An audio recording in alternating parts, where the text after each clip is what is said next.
Et bien voilà, c'est environnement, développement durable sur Matin Bonheur. Bonjour Monsieur Lombardo. Bonjour Alix, bonjour Marco. Bonjour. Alors, tout va bien? Ça va Oui, bien. ça va Alors, ce très mois de bien. novembre, notre chronique développement durable est dédiée aux enjeux du changement climatique. La semaine dernière, nous avons présenté la dernière étude du groupe de chercheurs intergouvernemental, le GIEC, publiée, je le rappelle, en octobre 2018. L'alerte est lancée. Il est toujours, mesdames et messieurs, possible d'agir, mais il faut faire très vite à l'échelle mondiale. Alors qu'en est-il en Côte d'Ivoire, Monsieur Lombardo? Ben, en Côte d'Ivoire, moi je vous dirais, j'arrivais ce matin sur Abidjan, je regardais la lagune des Briées et vous êtes rendu compte que la lagune est largement au-dessus des niveaux que nous avons l'habitude d'observer. Et nous sommes au mois d'octobre, c'est-à-dire la petite saison des pluies. Donc il y a bien quelque chose qui ne fonctionne pas très bien dans notre climat en ce moment. Et ce qui est intéressant, plutôt que de demander encore une fois à moi de m'exprimer, c'est d'aller plutôt à la rencontre de nos parents planteurs, d'aller dans le monde rural et de leur demander quelle est, eux, leur perception de l'évolution du climat. Ce qui est donc la première vidéo que nous allons lancer maintenant sur Matin Bonheur, qui porte sur les témoignages du monde rural. Alors, ce que nous avons voulu faire, attends que l'élément vidéo puisse se lancer... Oui, savoir un peu comment ils appréhendent le changement. Est-ce que le changement climatique est une réalité? Est-ce que les populations en ont conscience? On parle des Inuits ailleurs, comme eux aussi, ils vivent de près le changement climatique. Alors, quid de nos populations? Est-ce qu'on peut avoir l'élément vraiment illustratif maintenant? Voilà. Alors, ce qu'on peut dire aussi, en attendant que l'élément vidéo puisse apparaître à l'écran, c'est que le monde rural est quand même celui qui a la plus grande perception du changement climatique. Si vous allez voir un planteur, pour un planteur, ne serait-ce qu'un décalage des pluies pendant quelques instants... On a quelque chose, on va faire avec. Alors, là, on peut attaquer directement. C'est donc... si ça passe à l'écran. En fait, ici, on apparaît directement non plus sur le témoignage du monde rural, mais on va regarder plutôt une illustration sur l'évolution des températures en Côte d'Ivoire. Et là, vous voyez, ce sont des relevés de la Sodexam, donc l'agence nationale en Côte d'Ivoire chargée du relevé des températures de la pluviométrie. Et vous vous rendez bien compte que de 1960 à 2010, la température a déjà augmenté de 1 degré Celsius. Donc, cette température qui augmente, c'est une réalité et elle a forcément des impacts sur le changement climatique. Donc, en attendant aussi de voir si on aura la chance d'avoir le témoignage du monde rural, ce qui est intéressant aussi de regarder peut-être, c'est l'évolution de la pluviométrie en Côte d'Ivoire. Et ça, c'est notre deuxième illustration. Et ce dont on se rendra compte si elle apparaît à l'écran, je suis un peu perdu mais on va s'en sortir, c'est que de la même manière, vous avez une évolution des températures qui a été croissante. Les plus 1 degré Celsius, c'est déjà quelque chose qui existe. Mais une des difficultés que nous avons aussi, c'est que les températures depuis les années 60 jusqu'à l'année 2000, on s'est observé qu'il y avait eu une grande baisse jusqu'à 1984 et on a une relative montée. Donc ça, c'est quelque chose que les paysans vont vivre immédiatement et c'est quelque chose dont ils vont se rendre compte pour la bonne et simple raison que ah, ça y est, nous allons avoir le témoignage du monde rural qui va apparaître à l'écran. D'accord. Dans quelques instants, allons-y. C'est parti. La terre se réchauffe. C'est sensible. L'eau de la mer augmente et ce qui fait que ça avance. Oh, vraiment. Quand on va au champ aussi, vraiment la chaleur est trop. Et on constate que on a comme l'impression que le soleil est venu un peu plus à côté des hommes qu'auparavant. Je vous dis, la densité de la pluie n'est pas la même que dans les années 60, 68, 78.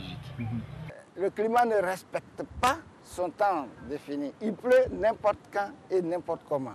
Il y a des tornades comme ça, du jour au lendemain. Et chaque fois qu'il y a 2-3 jours de tornades fortes, c'est fini. La mer se soulève et commence à charrier. Les pluies sont rares jusqu'au jour d'aujourd'hui. Et cela a une répercussion sur le rendement du paysan.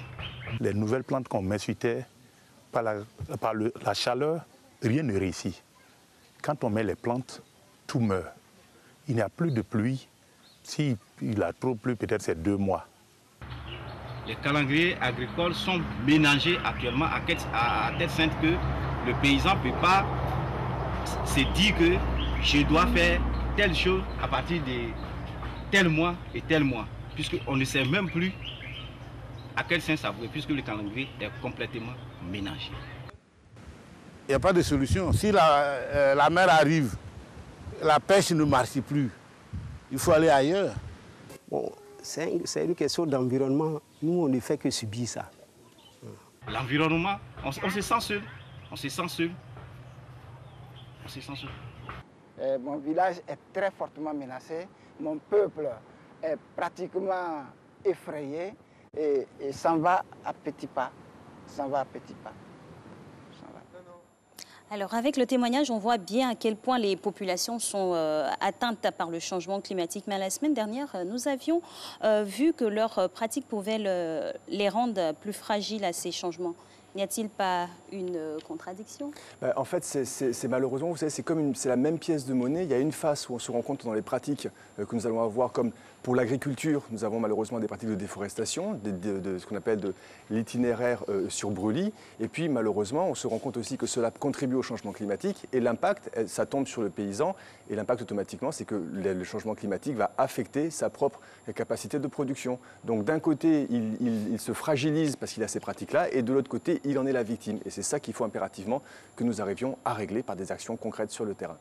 Désolé pour les petits couacs techniques que nous avons, on va s'améliorer la prochaine fois. Cédric, nous avons entendu les perceptions des populations quant au changement du climat, mais concrètement, est-ce que le climat a changé au fait? Le climat a changé. Tout à l'heure, vous avez vu, on a montré un peu l'évolution des températures. C'était l'illustration numéro 2. Et donc, on s'est rendu compte que depuis les indépendances, la température a déjà augmenté de 1 degré Celsius. Mais maintenant, il y a aussi quelque chose qu'il faut regarder. Le changement climatique, c'est l'évolution des températures. Et le changement climatique, c'est aussi un impact sur la pluviométrie. Donc, comme on l'a dit, si jamais il fait trop chaud, ça n'est pas bon pour le planteur. Il s'en rend compte. Nous aussi, on a chaud sur le plateau, entre guillemets. Et donc, ce qui est intéressant de regarder, c'est l'illustration numéro 3. Après avoir vu les températures, d'arriver à voir maintenant ce qui s'est passé sur la pluviométrie. L'illustration va nous passer maintenant. Et là, vous voyez évolution de la pluviométrie en Côte d'Ivoire de 1940 à 2000. Et vous voyez vers la fin de chaque graphique, dans chaque ville, à Mans, à Bouaké, à Abidjan, etc., vous voyez qu'à la fin de chaque graphique, la partie rouge vous montre un déficit de pluviométrie. Donc, nous n'avons pas assez de pluie. Mais la plus grande difficulté que nous avons, c'est aussi de savoir dans quel monde allons-nous. Et donc, automatiquement, ce qu'on a essayé de regarder aussi, c'était l'illustration numéro 4 qui va passer maintenant sur l'évolution de la pluviométrie de 1970 à 2010, et vous voyez qu'on a des inégalités. Ici, vous avez l'évolution de la pluie graphique de gauche à Gagnoa, et vous voyez bien que la pluie finalement à Gagnoa a légèrement augmenté. Ça tombe bien, c'est une région où l'on fait du riz. Mais si vous regardez maintenant le graphique de droite, qui est l'évolution de la pluviométrie sur Abidjan, on se rend compte qu'en fait, la pluviométrie a baissé. Oui. Donc on a des inégalités sur le territoire, on a bien un déficit global de pluviométrie en Côte d'Ivoire, mais on a des inégalités sur le territoire. Et c'est ce qui nous rend un petit peu difficile la tâche de prévoir à peu près ce qui va se passer. Alors, en juillet 2018, la Banque mondiale a publié une étude qu'elle a appelée « Pour que demain ne meure jamais ». Oui. Et la Côte d'Ivoire face au changement climatique, que faut-il en retenir de cette publication?